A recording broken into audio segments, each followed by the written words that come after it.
Tú puedes viajar por todo el mundo, pero hay algunos lugares fuera de Italia, en la faz del planeta Tierra, y puedes ver visualmente la inmensa influencia que continúa siendo producida por la Iglesia Católica Romana en Sudamérica.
Ahora, puedes viajar por todo el mundo, pero fuera de Italia hay algunos lugares en la faz del planeta Tierra donde puedes ver visualmente la inmensa influencia que continúa teniendo la Iglesia Católica Romana en Sudamérica.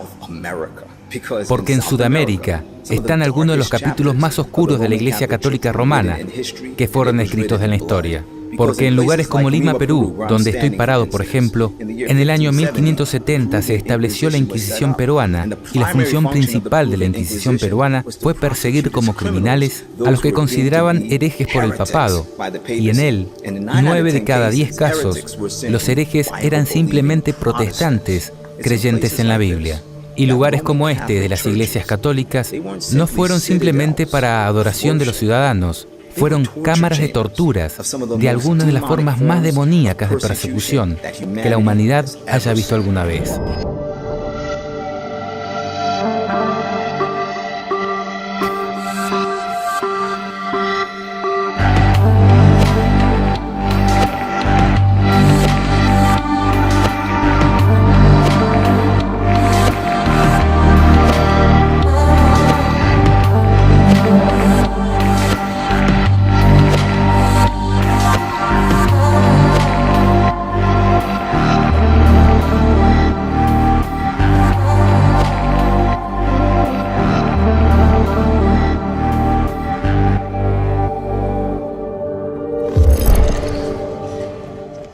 América del Sur tiene una historia muy rica e intensa sobre la Iglesia Católica Romana. ¿Qué dirías de tu época? ¿Acá es realmente único todo esto? Habiendo sido criado aquí, he visto la influencia española y habiendo estado en España, he visto muchas de las cosas que España trajo de Sudamérica y lo importó a España. Me ayudó con conectar y el vínculo y ver el vínculo ahí. He visto la influencia que ha tenido España, especialmente en Lima, Perú, también en Medellín. También he llevado a las visitas a la Catedral de San Francisco, ahí en Lima, donde están las catacumbas y muchos calabozos. Dicen que supuestamente es el cementerio de los santos, pero ¿por qué está lleno de tantos calabozos donde hay cientos y cientos de huesos? Uno no entierra a los santos uno encima del otro y tira los cuerpos encima a cada uno del otro así. Hoy en día está todo cerrado, no permiten ingresar, pero hace 30 años yo pude tomar mi linterna y pasearme por todo la parte inferior y yo lo hice. Es interesante que cuando dan los tours allí en la Inquisición, el guía turística dice estas torturas eran para los criminales. Pero yo le dije a la señorita que el guía, la Inquisición no tenía nada que ver con actividades criminales, solamente era donde tiraban a las personas, donde llevaban a las personas dependiendo de su persuasión religiosa. Por ejemplo, ahí llevaban a los incas o los judíos, un protestante, te aplicaban la muerte o la estaca o te torturaban hasta que de alguna manera confesabas y llegabas a ser católico. Así que le dije, ¿por qué usted está diciendo a los turistas que esto se trata de los criminales? Criminales son aquellos que roban o matan o quebran la ley así. Y ella me dijo, sí, lo que usted dice es verdad. Entonces yo le pregunté, entonces, ¿por qué usted está mintiendo? Y me dijo, no, es que a mí me dijeron que eso yo tengo que decir. Ahí yo tomé la dirección. Señores y señoras, la Inquisición no tenía nada que ver con actividades criminales. Tenía todo que ver con las creencias religiosas. Los criminales fueron llevados a la corte civil. Este lugar era solamente para torturar y matar a todos aquellos que no pertenecían a la Iglesia Católica. Ella dijo, sí, es verdad, es verdad, es verdad. Yo le dije, por favor, entonces en el futuro hay que decir la verdad. Probablemente ella, si lo haría así, perdería su trabajo. Yo vi todo eso y me di cuenta que si la Iglesia tiene el poder para perseguir, así lo hará.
En el libro del Apocalipsis, Dios mismo identifica la existencia del sistema de la Iglesia Católica Romana y su naturaleza. Empezando en Apocalipsis capítulo 13, comenzando en el versículo 1, la Biblia nos dice que Juan se paró sobre la arena del mar y vio una bestia que se elevaba sobre el mar con 7 cabezas y 10 cuernos, y sobre sus cabezas los nombres de blasfemia. Ahora, una bestia en la profecía bíblica es un símbolo de un reino. Esta información está claramente establecida en el capítulo 7 del libro de Daniel, comenzando en el versículo 2. La Biblia nos dice que Daniel habló y dijo, «Vi en mi visión de noche, y aquí que los 4 vientos del cielo combaten sobre la gran mar, y salieron 4 grandes bestias del mar, una diferente de la otra». Luego, en el versículo 17 del mismo capítulo, la Biblia dice que estas grandes bestias son 4 reyes que surgirán de la tierra. Luego, en el versículo 23, la Biblia declara que la 4ª bestia será el 4º reino sobre la tierra.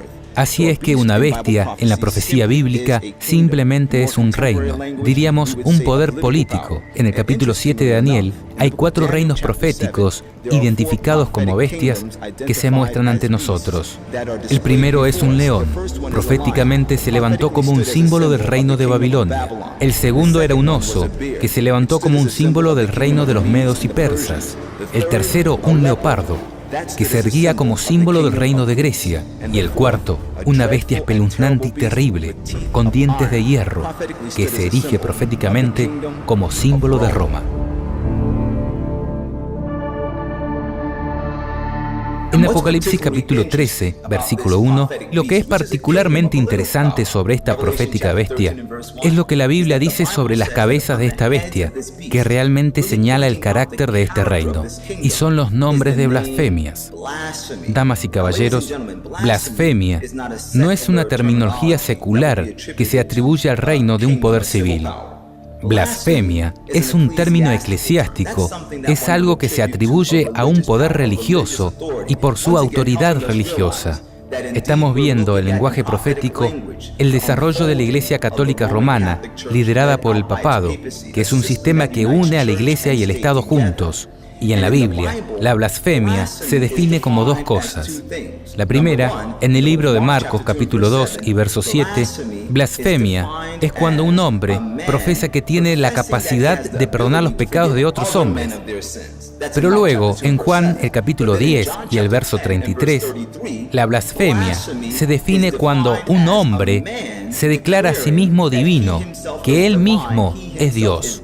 Y desafortunadamente, cuando miras en la Iglesia Católica Romana, puedes ver estos principios firmemente asentados dentro de ese sistema.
Pero esto se vuelve aún más profundo, porque en Apocalipsis capítulo 13, moviéndose más al verso 2, mientras Dios continúa desentrañando el poder y el trabajo del papado en el mundo, identifica a este sistema como una bestia que en realidad es una amalgama de las otras 4 bestias que vimos en el libro de Daniel, capítulo 7. Porque nos dice en Apocalipsis 13, en el versículo 2, y la bestia que vi era como un leopardo, y sus pies como los de un oso, y su boca era como la de un león. En este resumen, nos muestra que esta bestia es la amalgama de todos esos otros sistemas históricos y nos deja saber que la Iglesia Católica Romana ha fundido en sí mismo los rasgos característicos de los reinos anteriores, identificados como bestias en Daniel capítulo 7. Cuando la palabra de Dios identifica al papado, dice que se parece principalmente a un leopardo, lo que significa que refleja principalmente los rasgos característicos de Grecia. Y en el libro de Hechos, capítulo 17 y verso 21, allí nos cuentan que todos los atenienses y otros pueblos que estuvieron allí pasaron su tiempo en nada más que contar o escuchar algo nuevo. Los griegos eran conocidos mundialmente por la filosofía, y es interesante notar que los teólogos principales, que fueron los responsables de construir ese sistema de creencias teológicas de la Iglesia Católica Romana, eran estudiantes de Aristóteles y Platón. Estamos hablando sobre Tomás de Aquino y el obispo de Hipona. Y es que la Biblia dice algo más acerca del leopardo, que es fundamental para nuestra comprensión de la naturaleza del papado, porque en el libro de Jeremías, capítulo 13 y versículo 23, la Biblia dice: ¿puede un etíope cambiar su piel o un leopardo sus manchas? ¿Puede aprender a hacer el bien alguien que está acostumbrado a hacer el mal? Es tan imposible para un ser humano cambiar su naturaleza como para un etíope cambiar su pigmentación. Simplemente va a suceder de la misma manera, como es imposible para un leopardo cambiar su pelaje con manchas. Y Dios dice que el papado, principalmente proféticamente, es como un leopardo. Lo que Dios simplemente intenta decirnos es que Roma nunca cambiará. Pero es cierto, ¿es verdad que Roma nunca cambia? Porque en los últimos años ha habido una multitud de políticas lanzadas por el papado concernientes a sus posiciones religiosas, que daría la apariencia de que Roma ha cambiado, o al menos eso parece. En el año 1530, Philip Melanchthon, uno de los campeones más destacados de la Reforma Protestante, fue responsable de escribir un documento que más tarde se conocería como la Confesión de Augsburgo. En esta confesión histórica se destacan las dos posiciones prominentes de los protestantes que enojaron tanto al Papa y a todos los papistas, que no solo denunciaron verbalmente a los protestantes como herejes, sino que literalmente querían librar una guerra contra su existencia. Aquí lo que Melanchthon tuvo que decir a los adversarios, lo que significa que el papado condenó la doctrina enseñada en los artículos 4, 5, 6 y 20 de nuestra confesión, acerca de que los creyentes obtienen la remisión de sus pecados por medio de Cristo, solo por la fe, sin ningún mérito de ellos. E insolentemente rechazan estos dos principios, que negamos que el hombre pueda obtener la remisión de sus pecados por su propio mérito y que enseñamos y confesamos que nadie se reconcilia con Dios ni obtiene la remisión de sus pecados, sino solo por fe en Cristo. Fue a través de la enseñanza de estos dos principios que se encendió la furia del papado hacia todo el protestantismo. Porque a través de estas doctrinas, el mismo núcleo de la autoridad de la Iglesia Católica Romana fue desafiado. Por ejemplo, la enseñanza de que los creyentes obtienen la remisión de sus pecados a través de Cristo solo por la fe, expuso la naturaleza inútil de la venta de indulgencias, que fue un medio por el cual el clero de la Iglesia Católica Romana se enriqueció a expensas de las masas, y en segundo lugar, expuso la naturaleza inútil del sacramento de la penitencia, que según la teología católica romana es el acto por el cual un sacerdote de la Iglesia puede declarar a una persona absuelta de sus pecados. Pero incluso después de que el sacerdote diga que el pecador arrepentido es perdonado, según la Enciclopedia Católica, aún queda una deuda con la justicia divina que debe ser cancelada. Y por lo tanto, el confesor, que es el sacerdote, instruirá a los pecadores a realizar algún tipo de penitencia, que normalmente consiste en decir ciertas oraciones o realizar ciertas acciones, como visitar iglesias, tocar los puntos de una cruz, hacer cultos o ayunar, entre otras prácticas de penitencia. Las obras prescriptas dependerán de la naturaleza del pecado, y la calidad y el alcance de la penitencia también está determinada por el sacerdote. La mayoría de estas obras pueden hacerse el mismo día, pero en otros casos, para que ese pecador tenga su deuda cancelada con Dios, se les exige que hagan una obra de penitencia durante un periodo prolongado de tiempo. Este es claramente un sistema de justificación basado en los méritos de las obras del hombre. Y al usar las doctrinas de la Biblia para impugnar estas prácticas de la Iglesia Católica Romana, los protestantes directamente impugnaron la autoridad del mismo Papa de Roma como una autoridad divina entre los hombres. Y esto causó una división entre protestantes y papistas que pareció irreparable hasta hace poco. En el año 1999, el 31 de octubre, el aniversario de la Reforma Protestante en Augsburgo, Alemania, la Iglesia Católica y la Federación Luterana Mundial firmaron una declaración conjunta sobre la doctrina de la justificación, solo que en este documento, la Iglesia Católica Romana, al costado de la Iglesia Protestante Luterana, estuvo de acuerdo en que juntos confesamos solo por la gracia, en la fe y en el trabajo salvador de Cristo, y no por cualquier mérito de nuestra parte, somos aceptados por Dios y recibimos el Espíritu Santo, que renueva nuestros corazones mientras nos equipa y nos llama a las buenas obras. Esta declaración de fe representa el cambio más radical de la teología católica que se haya visto desde el inicio de la Iglesia, tan radical que basado en la firma de este documento, aparentemente protestantes y católicos ahora creen exactamente lo mismo, tanto que ahora muchos prominentes líderes protestantes han estado montados en los púlpitos de sus iglesias declarando a sus miembros que la protesta del protestantismo está oficialmente acabada.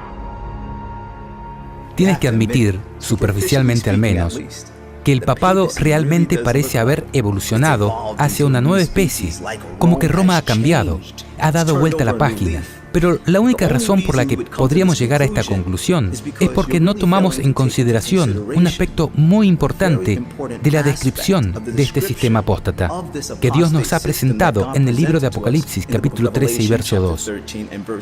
Sí, Dios primeramente identificó el papado como un leopardo, pero también identifica este sistema como que posee una boca de león.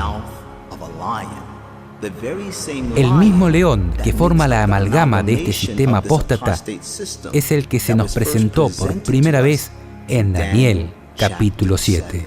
Y hablando de la boca de ese león en Daniel, capítulo 7, la Biblia dice en Daniel 7, en el verso 4, que la primera bestia era como un león, con alas de águila, hasta que sus alas le fueron arrancadas y fue levantado del suelo, haciéndola pararse sobre sus pies, como un hombre, y le fue dado corazón de hombre.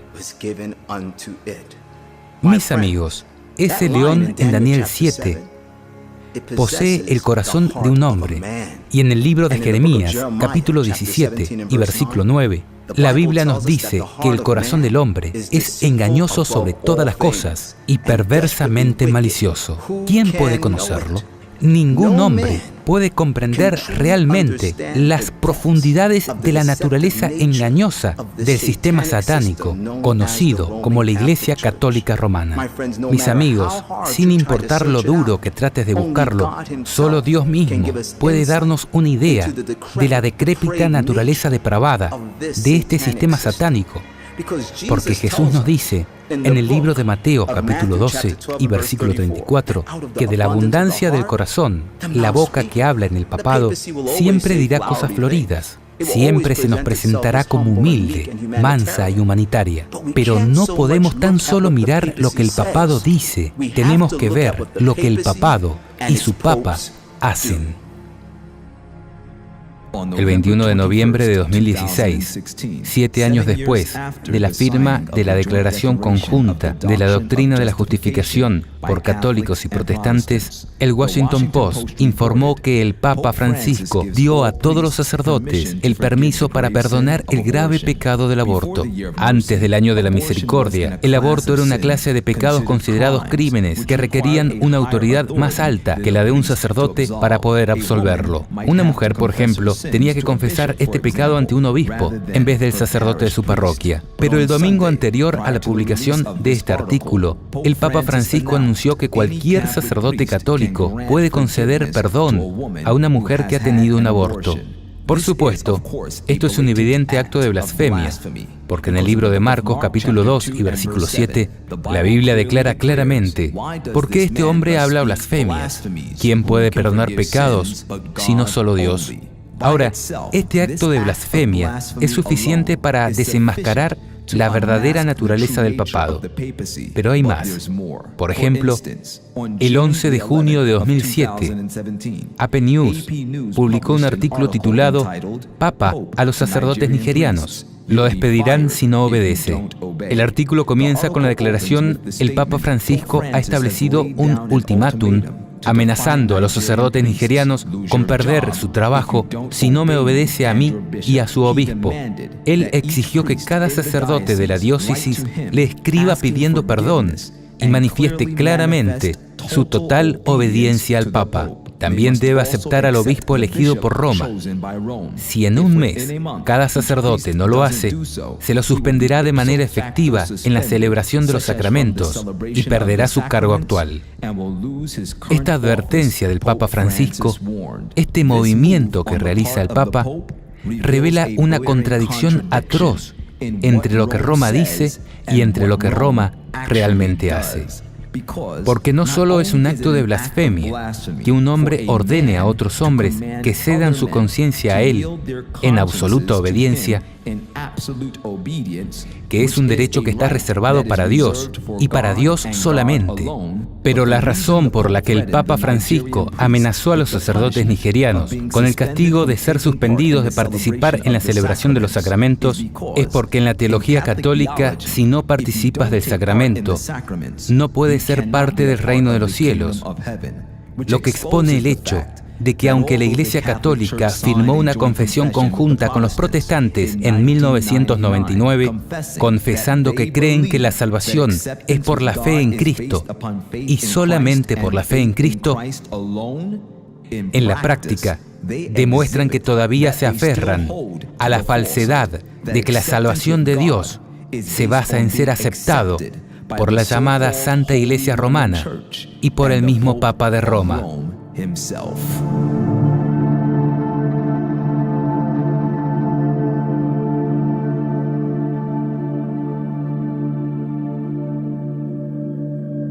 Aquí tengo una experiencia de primera mano de mi papá. Mi papá estaba terminando el seminario en la ciudad de Washington, D.C., en Tacoma Park. La Universidad de Andrews era Emmanuel Missionary College. Estaba por terminar el seminario, estaba parado ahí al lado de la calle y vino un señor que era inspector del gobierno y dijo: yo acabo de llegar de la Basílica del Santuario Sagrado, el Nacional, la Iglesia Católica ahí en Washington, D.C., y no sé qué decir, le dijo. Tengo que contarle a alguien lo que acabo de ver. Yo acabo de llegar de ahí, dijo, y mi papá le dijo: bueno, entonces cuéntame a mí. Y él dijo: yo he sido inspector nacional del gobierno y estaba yendo allá a la catedral para inspeccionarlo. Estuvo 80 años en construcción. Ya habían construido por 40 años y tenía que asegurarme que estaba en tal manera que era seguro para que el público pudiese entrar allí. Así que estaba inspeccionándolo y vi un portón grande allí. Entonces le preguntó al sacerdote, le dijo: ¿Y esas puertas a dónde llegan? Él dijo: bueno, eso es el sótano. Entonces yo quiero ir ahí, dijo el inspector. Y habían dos portones grandes allí que cerraban y él dijo: yo quiero entrar, no permitimos a nadie que baje abajo. No, si yo como inspector tengo que verlo y tienes que mostrarme eso. Al llegar abajo, vieron que habían unas dos puertas rojas grandes, altísimas. ¿Qué hay atrás de esas puertas? Y él no quería abrir, entonces le dijo: no, pero si usted no abre, yo no voy a firmar ningún documento. Por fin abrió las puertas y adentro encontró 3 pisos de celdas, como una prisión inmensa. Y el inspector quedó atónito, dijo: ¿y por qué una catedral tiene celdas de prisión acá abajo? Y el sacerdote le preguntó: ¿usted es católico? Dijo: no. Entonces no se preocupe, solamente inspecciónelo para ver si es seguro o no es seguro. Así que el inspector salió de allí y quería hablar con alguien y justamente habló con mi papá. Unos días después, mi papá se encontró con su primo. Su primo era contratista y estaba entregando materiales a la basílica y en ese momento llegó un camión grande y empezó a descargar esas cajas de madera. ¿Saben cómo madera se arman y se usa como para hacer resbalar las cajas y meter adentro? Ellos descargaron 99 cajas y los hicieron llegar al sótano, así por ese medio. Justamente la última caja, como si fuese preparado por Dios, se cayó y se abrió a sus pies. Y todas las metralletas salieron afuera. Y que aquí hay 2 historias de primera mano de mi familia. Allí tienen prisiones y tienen metralletas guardadas allá abajo. Habiendo escuchado estas historias de mi padre, cuando yo me gradué de la secundaria en Collegedale Academy, la academia de Collegedale, decidimos hacer un viaje a Washington, D.C. como el de promoción. En ese momento yo no había pensado en nada que ver con esa catedral, pero una vez que llegamos, fuimos a muchos museos, hay muchas cosas en Washington para ver, pero una noche nos quedamos en el hotel y allí vimos una película que se llama Los hombres del presidente, que es la historia de Richard Nixon, el escándalo de Watergate. Y hay muchas personas investigando y que eso me dio una idea. Le dije: jóvenes, mañana vamos a visitar a la catedral, a The National Shrine, y a ver, después de haber visto esta película, les pregunté: ¿quieren investigar? Esto fue hace 40 años. La verdad es que era 19 años anteriormente que mi padre habló con el inspector. Dijeron: sí, queremos investigar. Que ingresamos en el tour oficial. La monja estaba mostrando aquí, mostrando allá. Aquí es el cuarto de oración y estaba mostrando esto y mostrando muchas cosas. Nosotros nos quedamos atrás esperando el momento cuando podríamos desaparecer y irnos de forma independiente. Ella tenía ojos de águila y siempre estaba diciendo: jóvenes, no se alejen, vénganse por acá. Y que yo dije: tenemos que hacer algo más agresivo. Y como bien cortinas grandes a cada lado, la siguiente vez que ya doy la vuelta, ¡puf!, desaparecimos nomás y nos metimos tras las cortinas. Pensamos que eran solamente cortinas, pero nos dimos cuenta que había un mundo por atrás. Como la catedral estaba todavía a mitad de camino de construcción, habían muchas partes que estaban todavía en construcción. Así que nos empezamos a pasear y encontramos muchas cosas por ahí atrás. Encontramos un cuarto lleno de computadoras. Había un baño ahí que tenía una ventana grande, pero no tenía nada protegiéndolo, solamente un hueco en la pared. Como habíamos estudiado física, tomamos una piedrita, lo botamos y calculamos que tenía como 60 metros de profundidad.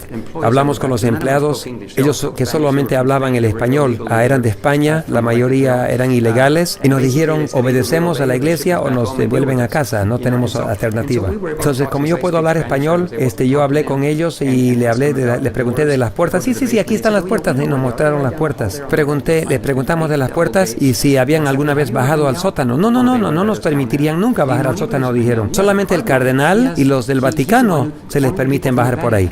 Sí, solo la gente del Vaticano puede bajar abajo. Y le preguntamos, ¿cómo podemos nosotros conseguir la llave para ahí? Preguntamos por el cardenal, estábamos cobrando más entusiasmo y queríamos hablar con el mismo cardenal. Sí, nos dieron, el cardenal tiene su oficina al otro lado de la calle, tocamos la puerta y un señor abrió la puerta un poquito y dijo, no hablo inglés. Cuando me escuchó que yo hablaba español, él nos dejó entrar. Él nos mostró la oficina del cardenal, pero dijo, perdón, el cardenal no se encuentra ahora, él está de viaje. Y le preguntamos, ¿cómo podemos conseguir las llaves de las puertas allá del sótano? Y me dice, él solamente los lleva así en su cinturón. Por ningún momento él suelta esas llaves de su persona. Y él solamente deja bajar las personas del Vaticano, así que él confirmó la historia. Y preguntamos, ¿con quién podemos hablar? Y él dijo, el superintendente, el padre fulano de tal, está allá en la catedral atrás, pueden preguntar por él. Así que fuimos a la catedral de nuevo. Sí, él bajó, fue muy amable con nosotros. Le contamos algo de lo que queríamos buscar, sin detalles. Y le mencionamos que el inspector de la catedral había hablado con mi padre y que le había contado algunas cosas y él se sorprendió mucho sobre lo que le estábamos contando y nos prestó mucha atención. Y me preguntó, ¿y qué es lo que él vio abajo? ¿Qué les dijo? Yo le dije, bueno, para poder verificar la historia, le dije, ¿por qué no le cuento un poquito y usted ya me completa la historia? Y él dijo, ya, de acuerdo. Habían 2 puertas inmensas rojas grandes. Él dijo, entonces, atrás de las puertas habían celdas. Yo le dije, sí, señor. Y para completar el resto de la historia, 100 cajas de madera llenos de metralletas. Sí, le dije. Exactamente, lo ha dicho correctamente. Y él me dijo, ¿y qué están haciendo ustedes? Seguro ustedes piensan que estos pilares están vacíos y llenos de escaleras. Ya hemos visitado y sabemos que tienen. Y él dijo, ¿pero cómo se pasearon por todo el edificio?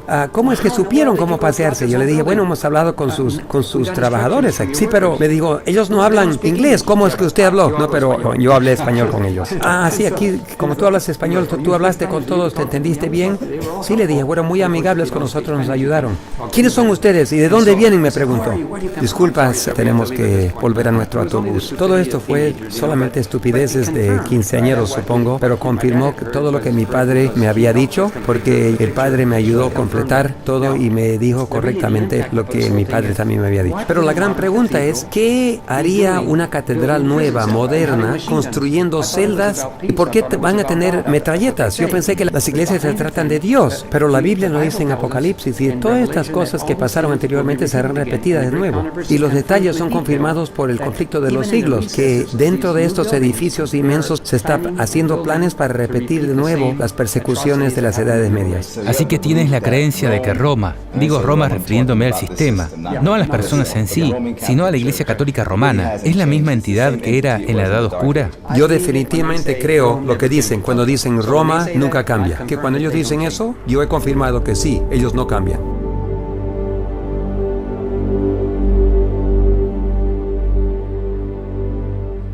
Es como te dije, no puedes escuchar lo que el papado y su papa dicen. Debes observar, y observar de muy cerca, lo que el papado y el papa hacen, porque Dios ya nos advirtió que el papado hablaría de paz, pero realmente significaría destrucción.